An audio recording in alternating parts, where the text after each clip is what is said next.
এর মধ্যে কিছু অপরাধ আছে, কিছু পাপ আছে, কিছু গুনাহ আছে, যেই গুনাহগুলোর সাজা শুধু আখিরাতেই দেওয়া হবে না, আল্লাহ রাব্বুল আলামিন নগদে দুনিয়াতে ওই পাপিষ্ঠকে বুঝিয়ে দিবেন। ওই পাপের শাস্তি দুনিয়াতেও তাকে পেতে হবে, আখিরাতেরটা তো থাকবেই।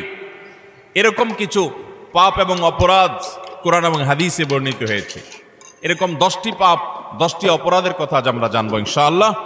এর ভিতরে সর্বপ্রথম, যেই অপরাধ করার শাস্তি শুধু আখিরাতে দেওয়া হবে না, আখিরাতের শাস্তি তো দেওয়া হবেই, দুনিয়াতেই আল্লাহ তাআলা ওই অপরাধীকেই এই অপরাধের শাস্তি দিবেন, দিয়ে ছাড়বেন।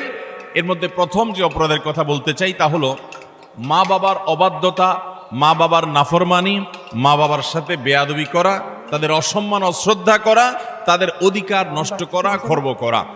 এটা এমন একটা অপরাধ, এই অপরাধের শাস্তি আল্লাহ শুধু আখিরাতে দিবেন তা নয়, ওই নরাধমকে, মা বাবার অবাধ্য এবং নাফরমান সন্তানকে আল্লাহ তাআলা দুনিয়াতে তার এই পাপের প্রায়শ্চিত্ত ভোগ করানো ছাড়া মৃত্যু দিবেন না।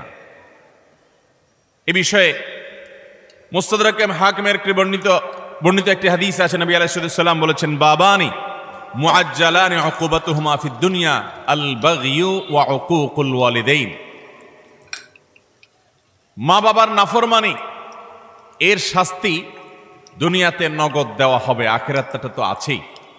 সেটা কখনো কখনো হতে পারে তার অবাধ্য সন্তানকে দিয়ে তাকে আল্লাহ তাআলা শাস্তি দিবেন, সেটা যেমন হতে পারে।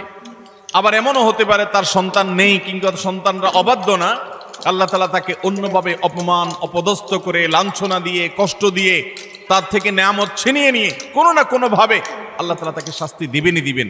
তবে হ্যাঁ, যেই কোনো অপরাধের পর যদি কোনো মানুষ আল্লাহর কাছে তওবায়ে নাসুহা করে, খাঁটি অন্তরে তওবা করে, লজ্জিত হয়, মাফ চায়, ফিরে আসে, তার কথা ভিন্ন, আল্লাহ তাআলা তাকে মাফ করবেন।